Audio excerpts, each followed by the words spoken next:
There comes a moment when everything feels like it's slipping, when the mirror reflects someone you barely recognize, tired eyes, a distracted mind, dreams buried under excuses, and somewhere deep inside, a voice whispers, "This isn't who I was supposed to become." Maybe you've hit rock bottom. Maybe you've just drifted quietly off course. Either way, you know the truth. It's time to reset. Not later, not when life gets easier. Now. Marcus Aurelius once wrote, "The impediment to action advances action. What stands in the way becomes the way." The very weight that's dragging you down. It's the same force that can forge a stronger you, if you let it. The fire that burned your past can be the same fire that forges your future. This episode isn't about starting over because you're weak. It's about starting over because you refuse to stay that way. It's about drawing a line in the sand and saying, "That version of me, he's done. I'm building something different now. Something unbreakable." We're not here to talk. We're here to rebuild from the ground up, with purpose, with rage, with clarity. Reset your mind, restart your life, refocus your power. Let's begin. 1. Reset. Let the past burn. Before you can build a new life, you have to destroy the one that kept you small. That version of you, the one who stayed silent, settled for less, betrayed his own potential, that version is dead weight. And the only way forward is to let him burn. Completely. No mercy. No nostalgia. Your mistakes. Burn them. Your failures. Burn them. The people who hurt you. The dreams you gave up on. The days you wasted. Burn it all. Not out of anger. Out of necessity. Because what got you here won't get you where you're meant to go. And carrying the past like a burden only ensures one thing, that it will keep repeating itself. The Stoics never told us to dwell on the past. They told us to learn from it, and then to but let it go. Marcus Aurelius put it simply, "Forget everything else. Keep hold of this alone, your mind."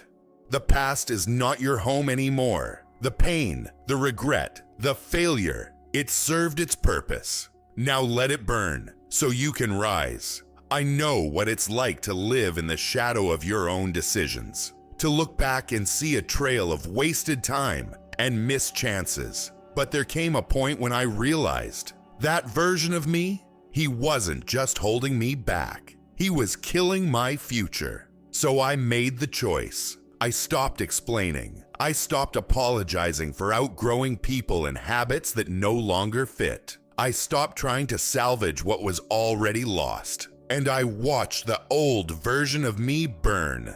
And in that fire, I found something else. Space. Space to rebuild, space to breathe, space to begin again, not from scratch, but from experience. That's the beauty of the reset. It's not about pretending the past didn't happen. It's about refusing to let it define who you are now. So here's the truth. You owe your old self nothing. He had his chance. He had his time. But you're just getting started. Let it burn. All of it. And from those ashes, rise with fire in your eyes and steel in your spine. 2. Restart. Build a new foundation. Starting over isn't weakness. It's a declaration of power. It's the moment you stop pretending and start building. Brick by brick, day by day. Not on the shaky ruins of who you used to be, but on a new, solid foundation made from intention, clarity, and fire. See, most people fear beginning again. They feel ashamed, like starting over means they've failed. But failure isn't falling. It's refusing to rise. And the truth is, if your life isn't built on discipline, purpose, and inner strength, then it's better to tear it down and start fresh than to keep building on broken ground. The Stoics embraced this. Epictetus reminded us, first say to yourself what you would be, and then do what you have to do. This is your moment to decide what you will be, not what the world expects, not what your past says you are, but what your future demands you become. Think of it like this. A warrior doesn't flinch when his sword breaks in battle. He doesn't cry over what's lost. He sharpens a new blade. He adapts. He rebuilds. That's the mindset you need now. Don't mourn the past version of you. Reforge yourself into something stronger, sharper, unshakable. I remember hitting a point where I knew the life I had built was not one I wanted to live in. I had the job, the routine, the appearance of success, but inside, I was hollow. I wasn't proud of the man I saw in the mirror. He was surviving, not living, and survival is not the goal. So I made the hard choice. I walked away from what was comfortable and stepped into the unknown. I committed to new habits. I redefined my values. I rebuilt my life, not for others, not for applause, but for myself. And it was painful, humbling, but necessary. Starting over doesn't mean erasing your past. It means building something better with everything you've learned. Stronger boundaries, clearer goals, sharper focus. It means stepping into every day like it matters, because it does. So if you've been stuck, if you've been drifting, if the old foundation has cracked beneath your feet, good, let it collapse. Now it's time to build something real. Because you are the architect of your life. You hold the blueprints, and this time you lay every brick with discipline, vision, and fire. Restart, but do it with intention. Do it with power. Do it like your life depends on it, because it does. 3. Refocus. Eliminate distraction. Lock in. In a world built to steal your attention, focus is a superpower. Most people are drowning in noise, scrolling, swiping, numbing, reacting. Their lives are dictated by distractions, and they wonder why they feel lost. They wonder why nothing changes. But the answer is simple. They've forgotten how to focus. If you're not locked in, you're drifting. And drift is death. Because without direction, you don't move. You wander. Without purpose, your energy gets scattered across 1,000 meaningless tasks, relationships, and habits. And weakness, it thrives in distraction. The Stoics were ruthless about clarity. Marcus Aurelius wrote, "If you are doing your duty, let it be done with strict attention. Not half present, not halfway committed, fully, fiercely, with every ounce of who you are." And that's what Refocus is about. Cutting the noise, sharpening your aim, and attacking life with precision. Think about this. How many hours have you lost to things that didn't matter? How much energy have you spent reacting to nonsense instead of creating something meaningful? We live in a culture that rewards reaction. But you're not here to react. You're here to build. I had to learn this the hard way. I'd wake up, phone in hand, scrolling before I even opened my eyes fully. Emails, texts, news, opinions, everyone else's agenda flooding into my brain before I had even decided what I wanted to do with my day. And by noon, I felt drained. Not because I was working hard, but because I was scattered. My attention was divided, and with it, so was my strength. Refocusing meant cutting ruthlessly. I deleted apps. I silenced distractions. I built routines around silence, solitude, and structure. I stopped letting the world decide where my energy went. And slowly, I got sharper, more deliberate. My mind cleared. My days started to feel mine again. This is your wake-up call. You don't need more time. You need more focus. If it doesn't serve your mission, it's not harmless. It's a weapon being used against you. The people, habits, and distractions that keep you busy but not productive. Cut them, not later. Now you want power? Get focused. You want clarity? Eliminate the noise. You want transformation? Lock in and don't look back. Refocus like your life depends on it. Because it does. 4. Protect your energy. Not everyone deserves you. Your energy is your currency. It's your life force. And every time you spend it on people who drain you, distract you, or disrespect you, you're giving away a piece of your power. You only have so much to give in a day, so much focus, so much fire, so much presence. If you're wasting it on people who don't deserve access, you're bleeding strength before the day even begins. Let's get one thing clear. Not everyone deserves your energy. Not everyone should have a seat at your table. Some people come into your life not to lift you, but to leech off you. They thrive on drama. They feed on your doubts, and they chip away at your confidence with subtle jabs and constant chaos. The Stoics had no tolerance for this kind of poison. Epictetus said, "The key is to keep company only with people who uplift you, whose presence calls forth your best. If someone's presence calls forth your worst, cut them off." We've been conditioned to believe that we owe people access to our time just because of shared history, family, old friendships, long-time habits. But history doesn't justify dysfunction. If someone drains your spirit, it doesn't matter how long you've known them. It matters how long you're willing to keep bleeding for their approval. I used to keep people in my circle out of guilt. I tolerated low-level energy, fake support, constant complaining, all because I didn't want to seem cold or selfish. But let me tell you, there's nothing selfish about protecting your peace. The day I started saying no, the day I set firm boundaries and stopped apologizing for them, I felt like I got my soul back. My mind cleared. My energy came alive again. You have to understand, your attention, your presence, your effort, they are sacred. You don't give those things to just anyone. You guard them like a lion guards its territory. Because if you don't, the wrong people will consume everything you are and leave you wondering why you feel so empty.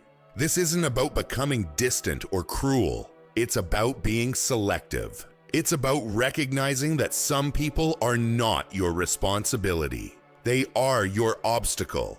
They are distractions disguised as relationships. And the more time you spend trying to save them, the more you lose yourself. So protect your energy relentlessly. Cut conversations that go nowhere. Walk away from people who belittle your goals. Say no without guilt. Say yes only when it serves your growth. Build a fortress around your mind, and only open the gates for those who respect the weight of what it means to be in your presence. Because once you start treating your energy like it's gold, you'll attract people and situations that value it too. Fifth, discipline over feelings. Be unbreakable. If there's one thing that separates the weak from the powerful, it's this. The strong act on discipline, not feelings. Anyone can move when they feel inspired. Anyone can show up when they're excited. But real power, that shows up when you don't feel like it. When everything in you wants to quit. When the excuses sound reasonable. When comfort is begging you to stay where it's safe. And you still move forward. Your feelings will lie to you. They will tell you that you're tired when you still have more to give. They'll tell you to wait until tomorrow, even though the moment is now. They'll seduce you with instant pleasure and rob you of long-term greatness. That's why Stoics didn't worship emotion. They mastered it. Seneca warned, "No man is more unhappy than he who never faces adversity, for he is not permitted to prove himself." You prove who you are in the moments you least want to act. When your body says no, but your mind says go. That's the forge. That's where strength is born. Discipline is not some mythical force reserved for elite athletes or battle-hardened soldiers. It's a daily choice. It's you deciding again and again that your standards matter more than your mood, that your purpose is more important than your comfort, that your legacy is more important than your temporary emotions. I remember the days when I let my feelings lead. I only worked hard when I felt motivated. I only showed up when it was convenient. And because of that, I plateaued. Physically, mentally, spiritually. It wasn't until I stopped waiting to feel ready that everything changed. I made a decision. No more negotiations. I would act because it was necessary. Period. And yes, it was hard. There were mornings I wanted to stay in bed. Days I wanted to give less than my best. But discipline doesn't care how you feel. Discipline only asks, did you show up? Did you follow through? Did you keep your word to yourself, even when no one was watching?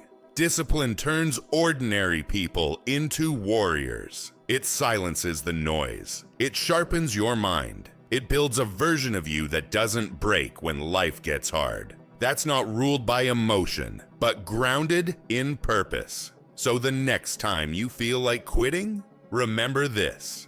Your feelings are temporary. Your standard is forever. Let the weak bow to their emotions. You lead with discipline. Choose to act, especially when you don't feel like it. That's where greatness is born. 6. Your future is a choice. Make it savage. You're standing at a crossroads. Right now, one path leads to more of the same. More excuses, more wasted time, more regret. The other, it's fire, it's war. It's uncomfortable, unrelenting, and absolutely worth it. That path leads to who you were meant to become. But here's the truth. No one's coming to choose it for you. Your future is a decision, and you have to make it. You can keep negotiating with your weakness. You can keep entertaining old habits, old stories, old identities. But understand this. Every day you delay, the weaker version of you gets stronger. He becomes more convincing, more comfortable, more in control. And if you don't destroy him now, you'll wake up one day surrounded by a life you never wanted, because you kept choosing what was easy instead of what was necessary. Marcus Aurelius said it with steel in his words. Waste no more time arguing about what a good man should be. Be one.